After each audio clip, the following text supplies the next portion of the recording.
শ্রী শ্রী গোপী গীত। গোপী গীতের 7 নম্বর শ্লোক। গোপ্যা উঁচু,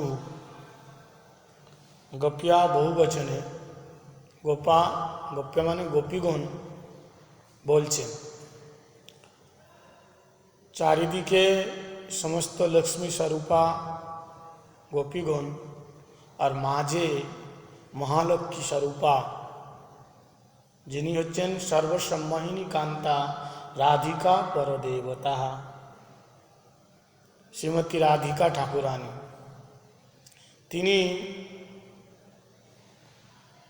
বিপ্রলম্ব মহাভাবের মাদনাক্ষ স্বরূপে, যিনি সমস্ত আভূষণের দ্বারা আভূষিত হয়ে কৃষ্ণ অন্বেষণে রুরুদু সুস্বরম রাজন কৃষ্ণ দর্শন লালসা। সুস্বরম, সুসুষ্ঠু রূপেণ স্বরম কণ্ঠম নাস্তি। স্বর মানে কণ্ঠ নয়, আমরা স্বর বলতে কণ্ঠকে বোঝাই, খুব ভালো স্বর। স্বরের দ্বারা ভগবান পাওয়া যায় না, স্বভাবের দ্বারা পাওয়া যায়। রাগের দ্বারা ভগবান পাওয়া যায় না, অনুরাগের দ্বারা পাওয়া যায়। তা সুস্বরম, সুবিশেষণ, পরাসম, সু এই উপসর্গ। তো সুস্বরম এখানে বলছেন সুখদেব গোস্বামী, হে রাজন, রুরুদু সুস্বরম রাজন। গোপীগণ কেমন করে ভগবানকে ডাকছেন? রুরুদু সুস্বরম। প্রথম তো স্বভাবে না, স্বভাব, এখানে স্বভাব মানে কি?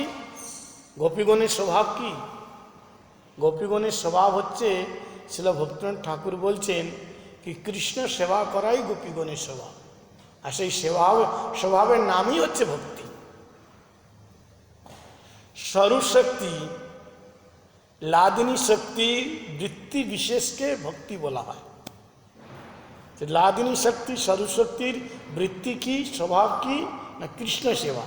এই জন্যে বলছেন কি ভক্তি ভজ ধাতু সেবায়াম। ভজ ধাতু সেবায়াম থেকে ভক্তি শব্দ এসছে। তো এখানে ভক্তি মানে স্বরূপ শক্তির বৃত্তি বিশেষ। বৃত্তি মানে স্বভাব, নেচার। ভক্তি মানে নেচার। তো নেচারেতে রাধারানী কি আছে না? কৃষ্ণ সেবা। এই জন্যে আরাধ্যতাম ইতি রাধা, আরাধ্যাতে ইতি রাধা। yani সর্বোপরি কৃষ্ণের সেবা সুখের দ্বারা, সর্বপ্রকারেণ কলার দ্বারা, যত প্রকারের সেবার কলা থাকে, সেবার পরিপাটি থাকে, সমস্ত সেবার দ্বারা যিনি কৃষ্ণকে প্রসন্ন করেছেন, আরাধনা করেছেন। আরাধ্যতাম ইতি রাধা। রাত 7 সংসিদ্ধ ধাতু থেকে রাধা শব্দ উৎপন্ন হয়েছে। রাধ মানে প্রীতি। রাধা শব্দটাই হচ্ছে লাদিনী শক্তি, প্রীতি শব্দ, প্রেম শব্দ। রাধা মানেই প্রেম। রাত 7 সংসিদ্ধ ধাতু থেকে রাধা শব্দ। তা আরাধ্যতাম ইতি রাধা, যিনি সর্বশ্রেষ্ঠ আরাধনা করেছেন, তাই তার নাম হচ্ছে রাধা। আর সর্বশ্রেষ্ঠ আরাধনা কি না? কৃষ্ণের সেবা। এই জন্যে যখন কৃষ্ণ চন্দ্রাবলীর সঙ্গে থাকেন, গোপীগণের শ্রেষ্ঠ চন্দ্রাবলী। চন্দ্রাবলী কি সাধারণ কিন্তু না। চন্দ্রাবলী স্নেহ, মান, প্রণয়, রাগ, অনুরাগ, ভাব পর্যন্ত। কিন্তু এর উপরে ভাব, এর উপরে স্থিতি। এখানে ভাব, স্নেহ, মান, প্রণয়, রাগ, অনুরাগ, ভাব। দেখুন, ভাব 2 প্রকার। একটা প্রীতি মানে প্রেমের অঙ্কুর, আদৌ শ্রদ্ধা, তৎসাধুসঙ্গ অথবা ভজনের ক্রিয়া, অনর্থ নিবৃত্তি, নিষ্ঠা, রুচি, আসক্তি, ভাব, প্রেম। তো এখানে ভাব মানে রতি। রতি মানে প্রেমের কুঁড়ি। এটা প্রেম নয়, প্রেমের কুঁড়ি হয়েছে, এটা কলি। এই একটা ভাব, এই ভাবকে রতি বলা হয়। আর রতির উপরে প্রেম, আর প্রেমের উপরে স্নেহ, মান, প্রণয়, রাগ, অনুরাগ, ভাব। এখানে একটা ভাব। এটা কোন ভাব? এটা হচ্ছে মহাভাবের কলি। ওটা প্রেমের কলি আর ওটা মহাভাবের কলি। তো চন্দ্রাবলী কি? মহাভাবের কলি।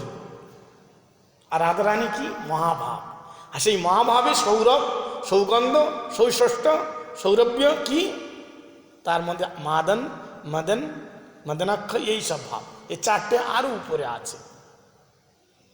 রূঢ়, রধির, মাদন আর মদন।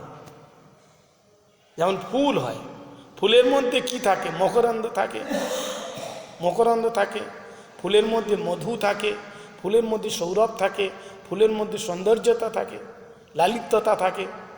তো সৌরভ্য, সৌষ্ঠব্য আর সৌকুমার্য মানে ফুলের যৌবন, ফুলেরও যৌবন থাকে, লালিত্যতা থাকে।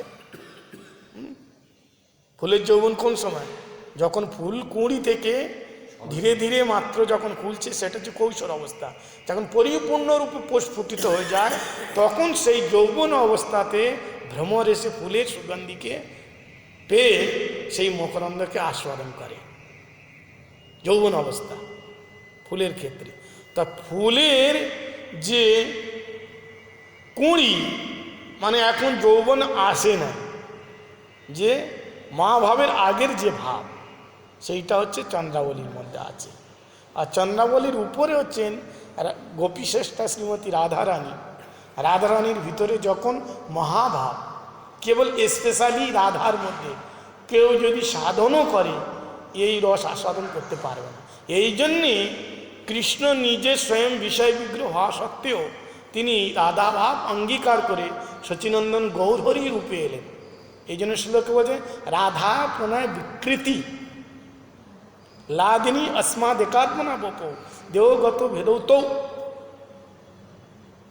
चैतन्य कप अक्ष प्रकट अधुना राधादूत शिवलितम नौमी कृष्ण स्वरूपम। কৃষ্ণ রাধারানীর ভাব এবং রং নিয়ে এসেছেন বটে, কিন্তু ওই যে মহাভাব রস আস্বাদন তিনি নিজে স্বয়ং পরিপূর্ণরূপে করতে পারেন নাই। কৃষ্ণ নিজেই পারেন নাই, কেবল ওই রস আস্বাদনের একমাত্র আধিকারিণী হলেন রাধা। আর সেই রসের আস্বাদনে অল্প বিন্দু পরিমাণ আস্বাদন করতে পেরেছেন কৃষ্ণ। কেন না, তিনি রাধা ভাবেতে বিভাবিত ছিলেন। তাই তিনি রাধা ভাবেতে বিবাহিত থাকার জন্যে, রাধারানীর শরণাপন্ন হওয়ার জন্যে, রাধারানীর আনুগত্য করার জন্যে, রাধারানীর কৃপা পাওয়ার জন্যে, সেই রাধারানীর কৃপা কটাক্ষ থেকে রাধারানীর সেই প্রেম রস তিনি যৎ কিঞ্চিত মাত্রা আস্বাদন করলেন। কিভাবে? কৃষ্ণ রূপে না, গৌর রূপে আস্বাদন করলেন, গৌরাঙ্গ রূপে আস্বাদন করলেন। কৃষ্ণ রূপে তিনি পাননি, গৌর রূপে। তো যখন ওই মহাভাব পুষ্পটিত হলো সম্পূর্ণ ফুল, সেই মহাভাবের মধ্যে সৌন্দর্য, সৌরভ্য, সৌষ্ঠব্য, সৌন্দর্য, সৌরভ্য কি, সৌরভ, ফুলের সৌরভ। কিন্তু সেই পুষ্প যখন পুষ্পটিত হয়, তখন তার ভ্রমর এসে আস্বাদন করে। তদ্রূপ রাধারূপী পুষ্পের মধ্যে যখন মহাভাব অলঙ্কারে অলঙ্কৃত হয়ে সেই রূঢ়, রধিরূঢ় ভাব, মহাভাবরূপী এই সমস্ত যে মকরন্দ, সৌরভ, সৌষ্ঠব্য, সৌকুমার্য, এইগুলিকে আস্বাদন করে কে? বলে বৃন্দাবনের অপ্রাকৃতি, বৃন্দাবন গোলক বৃন্দাবনের ভ্রমর হচ্ছেন কালো কৃষ্ণ। তিনি ওই ফুলের রসকে, সমস্ত ফুলের পাতাকে ছিন্ন বিচ্ছিন্ন করে তিনি ছুটে ছুটে এসে সেই সর্বশ্রেষ্ঠ সৌষ্ঠব্য, সৌন্দর্য ফুলের রস আস্বাদন করে। কিন্তু ফুলের সব রস কি আস্বাদন করতে পারে? ভ্রমর ন্যায় বটে, কিন্তু সম্পূর্ণ খিঁচে নিতে পারে না। ঠিক সেই প্রকার এই জগতে ভ্রমর যদি নেয় তো পরিমাণ আছে তার, কারণ সেটা তো রাধারানী, তো তিনি প্রেমের ভাণ্ডার, তিনি প্রেমের ভাণ্ডার। তা প্রেম পরিপূর্ণরূপে তিনি, এই জন্য কবিরাজ গোস্বামীপাদ বর্ণন করেছেন কি রাধা কৃষ্ণ প্রেমের যে আস্বাদনের, রতি সুখের আস্বাদনে, প্রেমের মধ্যে, আপসের মধ্যে, মানে দুজনের মধ্যে এমন একটা দ্বন্দ্ব হয়, আস্বাদনের দ্বন্দ্ব, দ্বন্দ্ব পর্যন্ত এমন একটা রতি যুদ্ধের লড়াই, এমন একটা দ্বন্দ্ব হয়, তো প্রেম বাড়তে বাড়তে বাড়তে বাড়তে বাড়তে বাড়ার জায়গা নেই, এত বেড়েছে। নদীর জল বাড়তে বাড়তে যখন জায়গা না থাকে কি হয়, চারিদিকে ছেপে যায়, বন্যা হয়ে যায় কি না? তো বলছে রাধা কৃষ্ণ প্রেমের অতি সুখের দ্বন্দ্ব হতে হতে হতে হতে এমন একটি সীমাতে চলে যায়, বাড়ার জায়গা নেই, তবু বাড়িতেছে, তবু বাড়ছে। এই জন্য একে অচিন্ত, অকথনীয়, অবর্ণনীয়। তো বলার তাৎপর্য হচ্ছে কি, সেই চন্দ্রাবলীর নিকটে যদি কৃষ্ণ থাকে, তথাপি তিনি কি থাকেন, তিনি রস আস্বাদনে মানে অতৃপ্ত, অতৃষ্ণা, অতৃপ্ত থাকেন। তার তন মন ধন সব কিছু রাধারানীর কাছে থাকে। এই জন্য রাধা শ্রেষ্ঠ, সেই সমস্ত গোপীগণের দ্বারা মণ্ডিত গোপীগণের মাঝে তিনি সুশোভিত শ্রী রাধা, আর তিনি তার নিজের স্বয়ং উদ্গার। গোপীগণ বলছেন, আর বিশেষ করে পণ্ডিতগণ এই কথাটা বলছেন কি 19টা শ্লোক আছে গোপীগীতে, না লাস্টের এই কীর্তন তো সমস্ত গোপীগণই গাইছেন রাধা সহ। এ গোপীগীত ভাগবতের এমন একটা বশীকরণ মন্ত্র, বশীকরণ এমন একটা মন্ত্র, আপনাকে কোথাও যেতে হবে না, আপনি যেখানেই থাকুন, বসে থাকুন, কৃষ্ণকে সেখানে ছুটেই আসতে হবে। গোপীগণ কোথাও যান নেই। পুনঃ আগত্যা পুলিনা, গোপীগণ আগে খুঁজছিলেন, তারপরে খোঁজা বন্ধ করে দিলেন। যমুনার তটে তিনি গোপীগণ পুনঃ আগত্যা পুলিন্দা, সেই পুলিন্দি আগত্যা তটেতে, যমুনার তটেতে গোপীগণ এই কীর্তন শুরু করলেন। আর এই কীর্তনের এমন প্রভাব এই মন্ত্রের, কৃষ্ণ যেখানেই থাকুন না কেন তিনি ছুটে খিঁচে চলে আসবেন। যেমন সাপুরে বিন বাজালে সাপ গর্ত থেকে বেরোয় ছুটে চলে আসে, বলে তদ্রূপ কৃষ্ণ তিনি সেখানে ছুটে চলে এলেন। আর অন্তেতে সমস্ত গোপীগণ গাইছেন, আর লাস্টের যে 19 নম্বর শ্লোকটা স্পেশালি রাধা রানীর জন্য। আর এই শ্লোকে ভাব আরো মধুর। কি বলছেন, যত্তে সুজাত চরণম বুরহুম স্তনেষু ভীতাসনে প্রিয়দয়ী ময়ি কর্কশেষু তেনাটবিমটসি তদ্ব্যততেন কিংচিৎ কুরুপাদির্ভমত ধীর ভবদায়ু শাম। যত্তে সুজাত চরণম বুরহুম স্তনেষু, হে কৃষ্ণা, তোমার বিরহরূপী অগ্নি আমার শরীরকে উত্তপ্ত করছে। মনে হয়, রাধারানী বলছে, মনে হয় এই শরীর তোমার বিরহরূপী অগ্নি জ্বালিয়ে পুড়িয়ে ছাড়খাড় করে দিচ্ছে, আর এই শরীর মনে হয় থাকবে না। যদি তোমার রাধার শরীরকে তুমি সুরক্ষিত রাখতে চাও, তাহলে কি করো, যত্তে সুজাত চরণম বুরহুম স্তনেষু, যত্তে সুজাত, তোমার সুন্দর যে চরণ অম্বুজ, চরণাম্বুজ তুমি আমার কোথায় রাখো, কোথায়, হাতের মধ্যে, মাথার মধ্যে, কণ্ঠের মধ্যে, বুকের মধ্যে, বলে না না না, কুচেষু যত্তে চরণাম্বুজেষু, যত্তে যত্তে সুজাত চরণাম্বুজ, হ্যাঁ কুচেষু স্তনযুগল পরি, আপনার সুশীতল কোটিচন্দ্র সুশীতল চরণাম্বুজ আমার কুচ পরিমণ্ডে স্থাপিত করো। এ রসের কথা যারা সাধন ভজন করে তারাই হজম করতে পারবে, না তো প্রাকৃত নায়ক নায়িকার মতনই লাগবে। এর মধ্যে এই যে এটা কোন ভাবের, কোন রসের কথা, কোন কোন সামগ্রী মিলিয়ে এই রস উৎপন্ন হয়েছে, হ্যাঁ, উজ্জ্বল নির্মণিত ছিল রূপগোস্বামী পাদ বর্ণন করেছে। যত্তে সুজাত চরণম ভুজে, যত্তে সুজাত চরণম ভুজে, যত্তে চরণম ভুজে, সুজাত চরণম ভুজো স্তনেষু, স্তনেষু ভীতাসনে প্রিয়দয়ী ময়ি কর্কশেষু। যদি আপনার শ্রী চরণ যুগল আমাদের হৃদয়ের মধ্যে নয়, রাধারানী স্পেশালি এটা, কারণ রাধারানী ছাড়া এরকম কথা কেউ বলতে পারে না। রাধারানী ছাড়া এই কথা এরকম বলতে পারে না। রাধারানী বলছেন আমাদের হৃদয়ের মধ্যে না, স্তনেষু কুচ যুগলে আপনার শ্রীচরণ যুগল রাখুন, তাহলে কি হবে?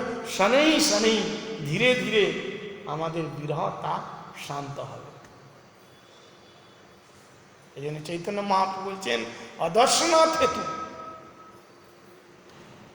অদর্শনার জন্য আশ্লেষ পাদতম কৃষ্ণ মর্মহতম করতু বা যথা তথা বিদধাতু লম্পট মত প্রাণনাস্তু সায়বনা युगायितम निवेशेन चक्षुष प्रादृष्टायितम शून्यायितम जगत सर्व गोविंद विरह। তাই এক্ষণ রঘুনাথ দাস গোস্বামী বলছেন মহাপ্রভুর বিরহেতে এই গিরিরাজ কেমন লাগছে? লজকর সর্পের ন্যায়। কোথায়? গিরিরাজ বিষ্ণু স্বরূপ। আর এই যে গিরিরাজ যে বিষ্ণু স্বরূপ না,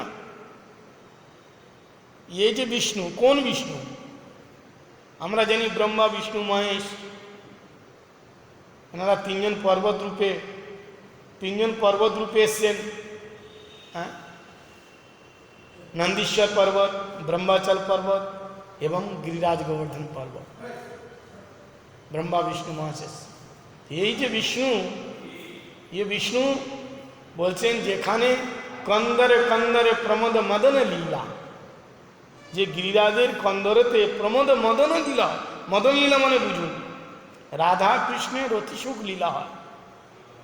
তো বিষ্ণু ও তো ঐশ্বর্য মার্গের, তো যেখানে ঐশ্বর্য মার্গে সেখানটায় মাধুর্য মার্গের ওই বিশেষ করে বৃন্দাবনের যে সর্বশ্রেষ্ঠ রস, যে রস আস্বাদনের সখীগণও বঞ্চিত থাকেন, মঞ্জুরিগণ ছাড়া পান না।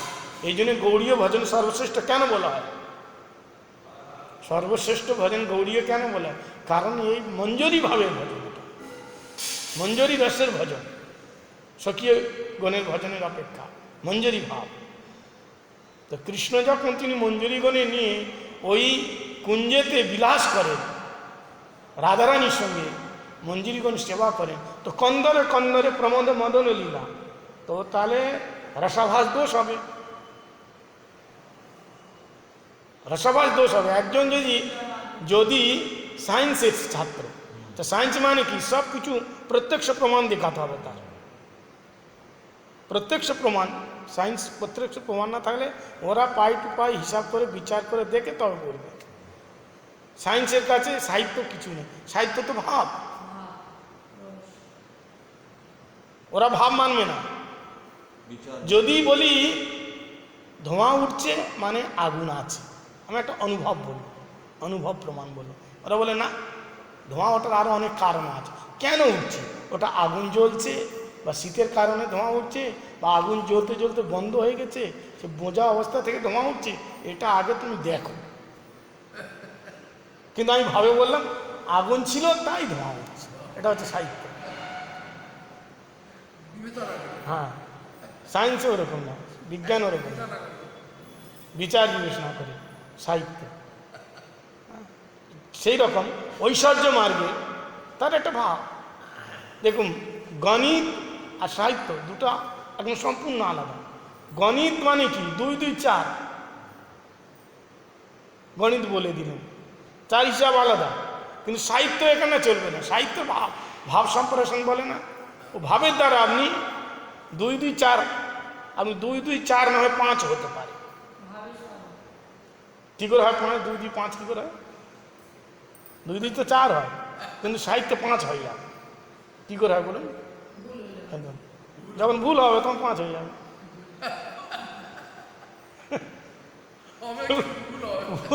না না, ভুল না, ওটার ভুল নয়, ভাবনা। দেখি, ভাবনায় ভুল নয়, হিসাবে ভুল, কিন্তু ভাবনায় ঠিক। মা, একটা সাধারণ দৃষ্টান্ত, মায়ের 12 বছরের ছেলেটা মরে গেছে।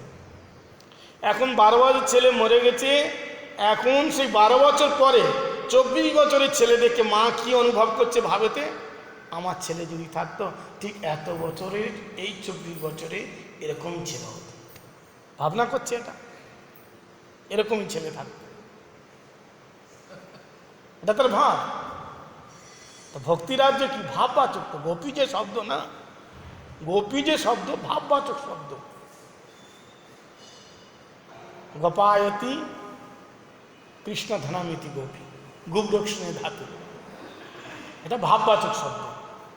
এই জন্য ভক্তিরাজ্য হচ্ছে ভাব প্রধান। এখানে প্রত্যেকটা জিনিসে তুমি না এরকম হলে এরকম হবে, সেরকম হলে সেরকম হবে, এইটা না, ওটা তত্ত্বজীব, ওটা বদন্তি তত্ত্বজীবন যজ্ঞানের মধ্যে, ওটা বেদান্তের দিকে চলে গেল। ওটাও আছে, ওটা বেদান্তের দিকে। কিন্তু গোপীগণের ভাব, ভাব কি? ওই প্রমোদ মদন নীলা কন্দরে কন্দরে, ওই মদন নীলা করতে করতে রাধারানী তিনি ভাবেতে বিভাবিত হয়ে তিনি উদ্দীপন রস আস্বাদন করছেন। একটা আলম্বন, একটা উদ্দীপন। উদ্দীপন রস কি? উদ্দীপন রস উদ্দীপনা হয়েছে ওনার। অভিসারেতে কৃষ্ণের আসতে দেরি হয়েছে, প্রমোদ মদন কন্দরে লীলা, প্রমোদ লীলা করার জন্যে কন্দরেতে উদ্দীপন এসছে। উদ্দীপন রস কেমন আস্বাদন করছেন না, হঠাৎ দেখছেন এই শ্রাবণ মাসে হঠাৎ দেখছেন আকাশে অনেক মেঘ ছেয়ে গিয়েছে। দেখুন কেরম উদ্দীপন আর কেরম ভাব। দেখুন ভাব মানে কি? কল্পনা। কিন্তু এটা কল্পনা না, এটা তো মানসিক সেবা। আমরা যাকে কল্পনা করছি এটা কল্পনা না, এটা মানসিক সেবা। আর মানসিক সেবা সর্বশ্রেষ্ঠ সেবা, মনে মনে সেবা। হ্যাঁ, রঘুনাথ দাস গোস্বামী মানসিক, তিনি দুধ খেয়ে ক্ষীর খেয়ে কী হলো, পেট খারাপ। ডাক্তার দেখে বলছে বাবা তো এই ভিক্ষা করে খায়, তো কেবলমাত্র এই ঘোল খেয়ে থাকে, তো ইনি ক্ষীর খেয়েছেন কোথা থেকে, এত ক্ষীর কোথা থেকে? হাত দেখে ডাক্তার বলছে হ্যাঁ সত্যি তো ক্ষীর খেয়ে। মানসিক সেবা, মানুষ সেবা করে ভোগ লাগিয়েছেন। মানসিক সেবাতে রস আস্বাদন সব কিছু। বস্তু না থাকলেও বস্তুর আস্বাদন হয়। এই জন্য বস্তু অপেক্ষা বস্তু সিদ্ধির অপেক্ষা বস্তু আস্বাদন শ্রেষ্ঠ। বস্তু সিদ্ধি আর বস্তু প্রাপ্তি আর একটা বস্তু আস্বাদন। বস্তু প্রাপ্তির অপেক্ষা বস্তু আস্বাদন শ্রেষ্ঠ। রসগোল্লা প্রাপ্তি হলেন, পেলেন, কিন্তু এটা আস্বাদন করলেন না, ওটা শ্রেষ্ঠ না। কিন্তু বস্তু প্রাপ্তির অপেক্ষা বস্তু আস্বাদন শ্রেষ্ঠ। রঘুনাথ দাস গোস্বামী তিনি বস্তু প্রাপ্তি করলেন না, কিন্তু বস্তু আস্বাদন করলেন। মানসিক সেবা। তো উদ্দীপনে কেমন মানসিক সেবা? ভাব, ভাবের উপর বলছি। কেমন ভাব? আকাশে অনেক বাদল আর রিমঝিম বারিশ বৃষ্টি হচ্ছে, আর মাঝে মাঝে বিদ্যুৎ চমকাচ্ছে। অনুভব করুন এই দৃশ্যটা, মাঝে মাঝে বিদ্যুৎ চমকাচ্ছে, আর গিরিরাজের যে বৃক্ষ রাশি ধীরে ধীরে ধীরে ধীরে পাতাতে নড়াচড়া করছে। আর এমন সময় ওই মেঘ ডাকছে, গড়গড় গড়গড় গড়গড় করে বিদ্যুৎ চমকাচ্ছে, মেঘ ডাকছে। তখন রাধারানী দেখছে কৃষ্ণ আসে নাই, কৃষ্ণ কিন্তু আসেন নাই।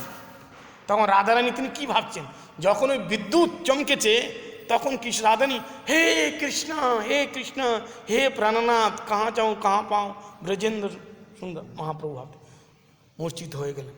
সমস্ত সখীগণ এসে উঠিয়ে রাধারানীকে বলেন আরে কৃষ্ণ তো এখন আসেন নাই, তিনি আসবেন, এখন কি তুমি এরকম করো?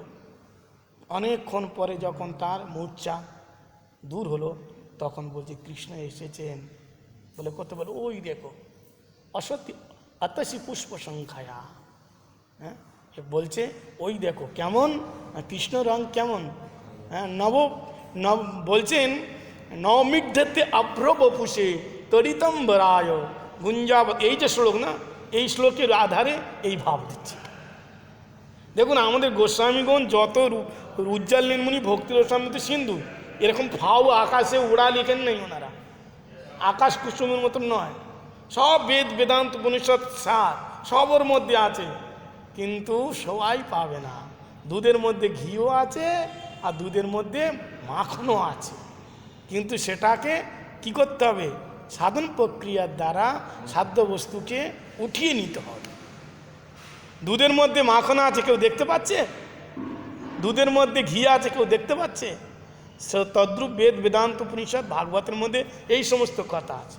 লোকে আমাদের বলে আরে রাসলীলা তো একটাই, আপনারা দুখানা কী করে বলেন? শারদীয় রাস দুনিয়া জানে ভাগবতের মধ্যে আছে, কিন্তু গোস্বামী বলছেন একটা শারদীয় রাস, একটা হচ্ছে হেমন্তিক রাস। হেমন্তিক রাস, হ্যাঁ, এ রাস আছে। একটা গিরিরাজের তটেতে হয়েছে আর একটা বৃন্দাবনেতে হয়েছে, কিন্তু ওটা পেয়েছেন কোথাও? ওর মধ্যে সব আছে। তো এই যে রাধারানী তিনি এই বাদলকে দেখে বলছেন কেমন, नौमिढ़्यते अभ्रवपुषे त्वरितंबराय गुंजावतांस परिपिच्छ लसन्मुखाय वन्यसृज कवलवेत्र विषाण वेणु लक्ष्मण श्री मृदुपदे पशुपांग जाय। ब्रह्मा जी बोलছেন, ब्रह्मा तो राधा रानी की बोलছেন, बोलो देखो देखो नव नीरद निंदित कांति धर। नव नीरद, नीरद काके बोला है? बादल के। नीर, नीरद, नीर माने जल के जिनी धारण करेছেন तार नाम नीरद, और नीरद माने बादल, बादल माने मेघ। नव नीरद निंदित कांति धरम, जार गाये रंग সেই বর্ষিত বাদলের মেঘের রঙকেও তুচ্ছ করে, সেই কৃষ্ণ। কৃষ্ণের রং কেমন না, বৃষ্টি হবে এমন যে মেঘ, কেমন ঘনশ্যাম, সেই ঘনশ্যামের রঙকেও তুচ্ছ করে। নবনীরদ নিন্দিত কান্তি ধরম, সেই নবনীরদের রঙকে নিন্দিত করে দিচ্ছেন, যার কান্তি রং গায়ের। তো কৃষ্ণ কেমন বলে, ওই দেখো আমার কৃষ্ণ এসছে, বাদলকে দেখে বলছে, মেঘকে দেখে বলছে। আর কৃষ্ণ সাদৃশ্য রঙ, কৃষ্ণের মতন রং, ওই দেখো আমার কৃষ্ণ এসছে, কেমন বলে, ওই বাদল।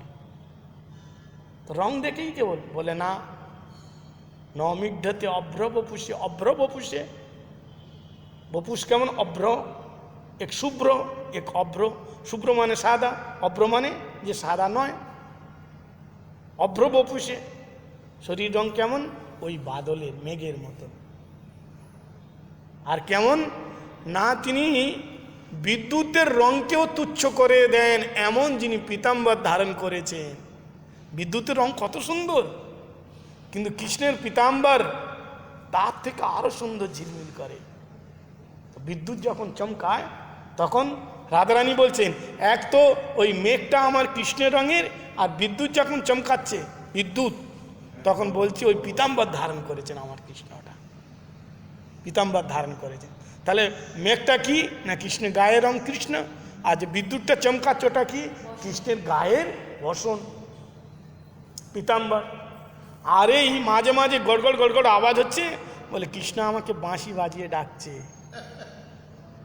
হ্যাঁ, ভাব, এটা তো ভাব, উদ্দীপনা, একটা আলম্বন, একটা উদ্দীপনা, এটা ভাব। কৃষ্ণ আমাকে ডাকছে। আর এমন সময় মেঘের সময় ওই বাদলের মেঘের আকাশে তে উড়ে যাচ্ছে শাড়ি ধরে বগ, সাদা রঙের বগ, বগ পাখি আছে না, বগ সাদা রঙের, বগগুলো কেমন শাড়ি ধরে উড়ে যায় দেখেন তো, মালার মতন শাড়ি ধরে উড়ে যাচ্ছে। এমন সময় তখন বলছে, দেখো আমার কৃষ্ণ কি সুন্দর হাসছে, সে বাদলের কালোর মধ্যে, আর বগ যাচ্ছে উড়ে উড়ে, দাঁতের মতন লাগছে কালোর মধ্যে বগগুলো। তো বলছে আমার কৃষ্ণ তিনি ঈষৎভাবে তিনি মুস্কান, তিনি মুস্কুরাচ্ছেন, মানে হাসছেন, ঈষৎভাবে তিনি হাস্য করছেন। কিন্তু এরকম নয়, কিন্তু এটা হচ্ছে ভাব, রাধারানী ভাব। তাই আমি দেখলাম আমার কৃষ্ণ এসেছে, হ্যাঁ, এত সুন্দর স্বরূপে, তাই আমি কৃষ্ণকে দেখে আর থাকতে পারলাম না, তার এত সুন্দর উপমা ধরি। अटति जद भवान्नन्य काननाम तुटी जुगायते त्वाम पश्यताम कुटिल कुंतलते मुखंचते जड उदीक्षताम पक्षुषाम। এত সুন্দর তার স্বরূপ, সেই স্বরূপকে আমি দর্শন করে বিমূর্ছিত হয়ে গেলাম। এটা হচ্ছে ভাব আছে। তো ভাব আলাদা, সাহিত্য আলাদা। তার ভাব, সাহিত্য ভাবেতে চলে, আর গণিত সায়েন্স ভাবেতে চলে, যথার্থ তাই চলে। তো আমার এখানেই তো 29 মিনিট হয়ে গেল। আমার বলার যে শ্লোক ছিল 7 নম্বরে, কেবল আমি বলতে চাইছিলাম যে গোপী ও গোপীগণের দ্বারা পরিমণ্ডিত হয়ে মাঝখানে রাধারানী মধ্যস্থ হয়ে তিনি এই গোপী গীত গাইছেন। অল্প ব্যাখ্যা করে ছেড়ে দিচ্ছি। প্রণত দেহিনা পাপ কর্ষণম তৃণচরানুগম শ্রীনিকেতনম ফানি ফনার্পিতম তে পদভুজং কৃ तृणकुचेषु न कृन्दिचयम् प्रणत देहिनां पाप कर्षण कृंदी हृदय। हृदरोग की जाने न? कामरोग के हृदरोग बोला है। हृदरोग हृदय रोग हृदरोग আমরা হৃদরোগ কি বলি? হার্ট অ্যাটাক হয়ে যায়, ওটা হৃদরোগ নয়। হ্যাঁ, হৃদয় বিশেষজ্ঞ লেখা থাকে না, হৃদয়ের বিশেষজ্ঞ। হৃদয়ের বিশেষজ্ঞ কে? হৃদয়কে যে ভালো জানে, হৃদয় বিশেষজ্ঞ। কিন্তু হৃদয়কে ভালো কে জানেন? ওই কৃষ্ণই জানে। আর হৃদয়ের রোগ উনি দূর করতে পারেন। এই জন্যে এই রাসলীলার ফলশ্রুতি শ্লোকে কি বললেন? হ্যাঁ, ফলশ্রুতিতে বলছেন কি যে রাধা কৃষ্ণের যে রাসলীলা, যে রমণ লীলা, বিহার লীলা, হ্যাঁ, যে শ্রবণ করবে বলে অষ্টা হৃদরোগম, তার হৃদয়ে হৃদরোগ দূর হয়ে যাবে। হ্যাঁ, বীরদঞ্চ বিষ্ণু, বিষ্ণু মানে ভগবানের এই রাসলীলা যে শুনবে তার হৃদয়ের অশ্র মানে খুব তাড়াতাড়ি অপগত হৃদরোগম, আর কি হবে? পরাভক্তি প্রাপ্তি হবে। তো কৃন্দি হৃদক্ষয়ম, যদি এই হৃদরোগ দূর না হয়, হৃদরোগ হচ্ছে কামরোগ, আমাদের হৃদরোগ হচ্ছে কামরোগ। এ হার্ট অ্যাটাক হওয়া, হৃদরোগ হওয়া এটা বড় রোগ নয়। কিন্তু এই যে আমরা সবাই হৃদয়ের রোগী জন্মান্তরে, কামরোগ। ওই কামরোগটা কৃষ্ণ কি করেন? তিনি বিশেষজ্ঞ, তিনি কামরোগ থেকে প্রেম রোগে বানিয়ে দেন। গপ্পিয়া কামাত ভয়াত কংসাত দেশাচ্ছেদাদি নারা। তো গোপীগণের হৃদরোগ ছিল। গোপীগণের কি ছিল? হৃদরোগ ছিল। সেই হৃদরোগের বিশেষজ্ঞ হলো কৃষ্ণ। তো কৃষ্ণকে দেখালে তিনি এমন অপারেশন করলেন, সেই হৃদরোগকে হার্ট পাল্টে দিলেন। পাল্টে দিয়ে কী দিলেন?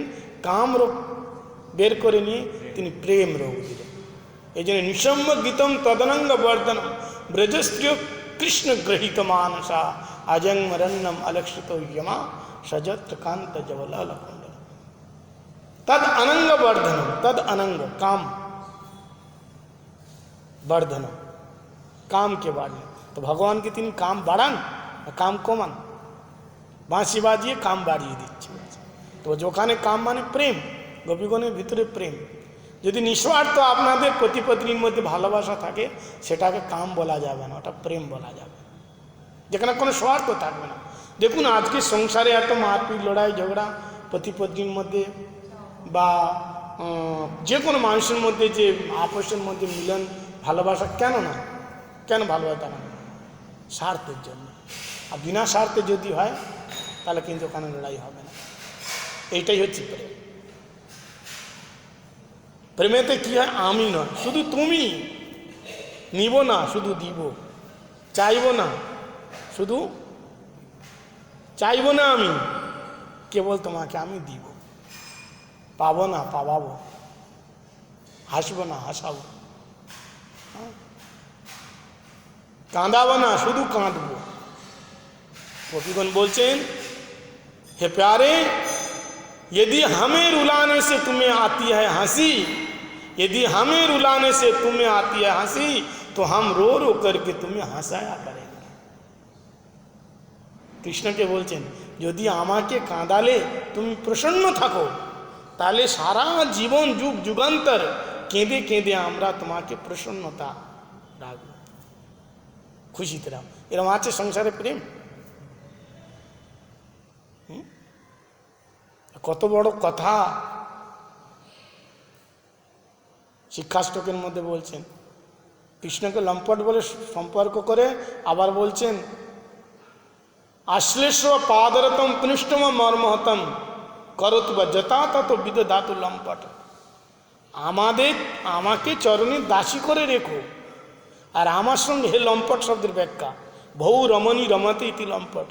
হে লম্পট, আমার সামনে তুমি বহু অনেক রমণীর সঙ্গে রমণ করো, তাতে আমার কিছু যায় আসে না। কেন না, আমি তোমাকে ভালোবাসি।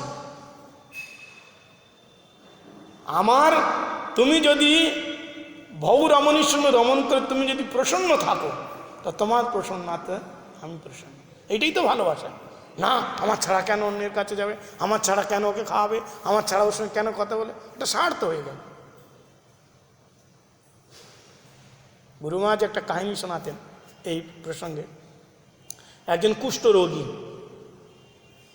কেমন কুষ্ঠরোগী, তা সে তার পত্নী তাকে ঝুড়ির মধ্যে নিয়ে ওই নদীতে স্নান করাতে হতো, গায়ে রক্ত পোছা সব নদীতে নিয়ে যেত।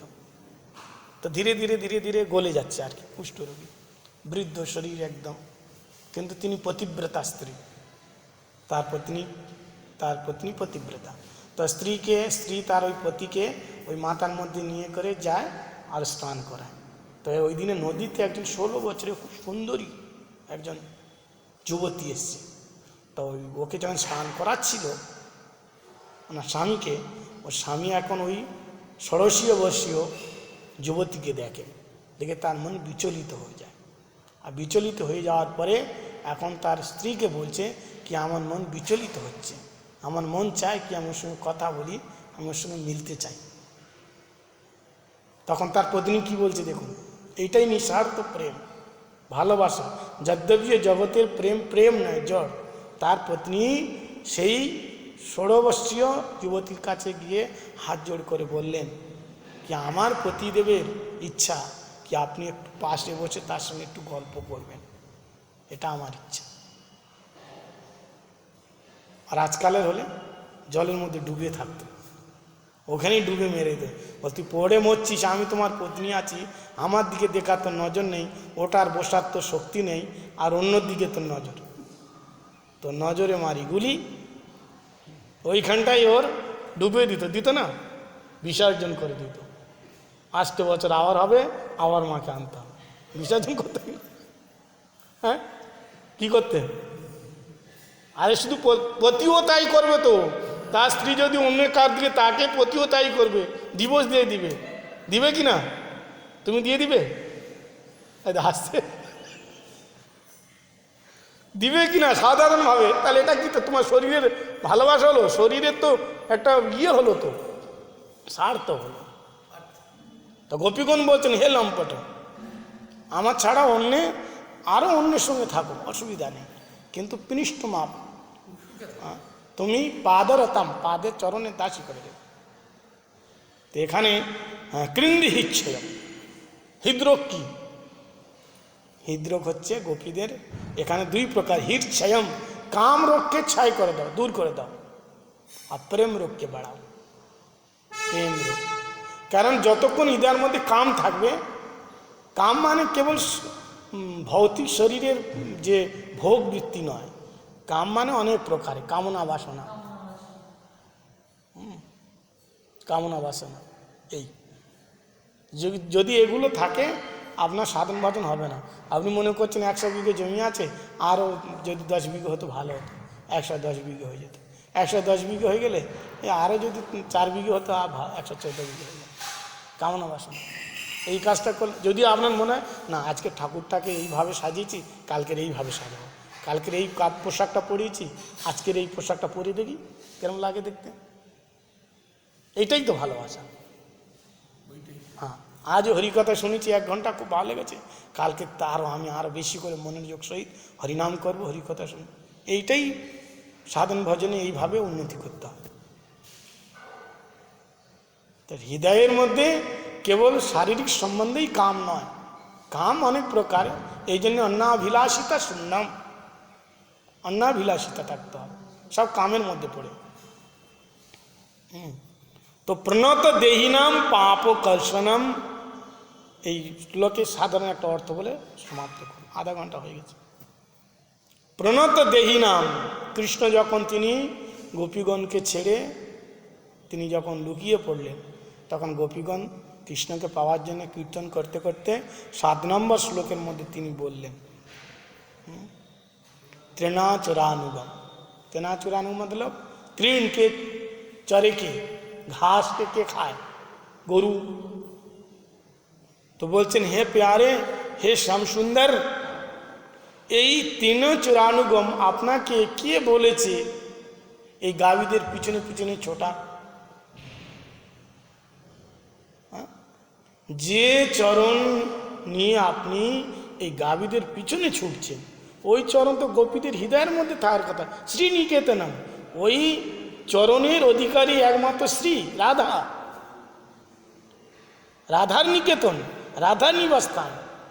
কিন্তু এখানে দুই অর্থ, শ্রীনিকেতনম কৃষ্ণের, নারায়ণের চরণতে সবসময় কে? লক্ষ্মী, শ্রী। শ্রীনিকেতনম লক্ষ্মী নিবাসস্থান। এখানে শ্রী মতলব গোপীগীতের মধ্যে যখন বলছেন, এখানে শ্রীজি হলেন রাধাজি। শ্রীনিকেতনম। প্রভু যদি আমাদের মধ্যে একটু মান হয়েছে, কারণ ওখানে বলেছিলেন না কি প্রসাদায় প্রমোদায়, গোপীদের মধ্যে যে সৌভাগ্য মদম, ইদম সৌভাগ্য মদম, সৌভাগ্য মদ। এখানে সৌভাগ্য মদ মানে অহংকার না। আমাদের মধ্যে যদি সৌভাগ্য মদ এসে থাকে, তো আপনার ওই যে ফনার পিতম কালিয়া নাগের যে সর্পের উপরে আপনি যে চরণ দিয়ে নৃত্য করেছিলেন, সমস্ত তার পাপকে দূর করেছিলেন। কালিয়া নাগের উপরে নৃত্য করলেন, মুখ থেকে প্রথম রক্ত যখন বেরোলো রক্ত, তখন রক্তের সঙ্গে সঙ্গে হয়ে গেল বিরক্ত। রক্ত মানে কি? সংসারে আসক্তি। বলে না বেশি রক্ত হয়েও না, সংসারে আসক্ত। রক্ত, রক্ত মানে সংসারের আসক্তি। তো ভগবানের চরণ দিয়ে যখন তিনি মাথার উপর তিনি নৃত্য করলেন, তো কালিয়ার মুখ থেকে রক্ত বেরোলো। যখন বেরোলো রক্ত, তখন সে সংসারকে হয়ে গেল বিরক্ত। আর যখন হয়ে গেল বিরক্ত, তখন কৃষ্ণের চরণে হয়ে গেল অনুরক্ত। তো অনুরক্ত যখন হয়ে গেলেন, সেই পদাম ভুজম কৃণী কুচেষু। দেখুন গোপীগণ বারবারই একই কথা বলছে, স্তনেষু কুচেষু, একই অর্থ। যে চরণের আঘাতে কালিয়ার যে জেহেরকে, বিষকে দূর করেছেন, বিষয় দূর করেছেন, অভিমানকে দূর করেছেন, তা আপনি সেই চরণ দিয়ে আমাদের হৃদয়ের মধ্যে ধারণ করালে তা আমাদের অভিমান কি দূর হতো না? যে হৃদয় গোপীগণের, যে চরণ কমল গোপীগণের হৃদয়ে থাকার কথা, তৃণচরানুগম, আপনি গাভীর পিছনে পিছনে সেই চরণ নিয়ে ছুটছেন, এটা কি ঠিক? इसलिए प्रणत देही ना पाप कर्षणम। হে প্যারে, হে শ্যাম সুন্দর, কৃপা করে আপনার শ্রী চরণ আমাদের হৃদয়ের মধ্যে দেহি দিজিয়ে দেন। আর সমস্ত পাপকে তিনি কালিয়া নাগের কর্ষণ করে নিয়েছিলেন। কর্ষতি জীবানামিতি কৃষ্ণ। এই শ্লোকের সাধারণ অল্প ব্যাখ্যা শোনান। প্রণত দেহিনা পাপ কর্ষণম তৃণচরানুগম শ্রীনিকেতনম ফণিফণার্পিতম তে পদাম্বুজম তৃণকুচেষু ন কৃণীচয়ম জয়তি তে ধিকম জন্মনা ব্রজ শ্রয়তন্দ্রিরা স্বসদত্র হি দয়িতা দীক্ষাতা দীক্ষুতা বকা স্তৈধিতা শবম স্ত্বং বিচিন্নতে স্তৈধিতা শবম স্ত্বং বিচিন্নতে। वंचाकल्पतरुभ्यश्च कृपासिन्धुभ्येव च पतितानां पावनेभ्यो वैष्णवेभ्यो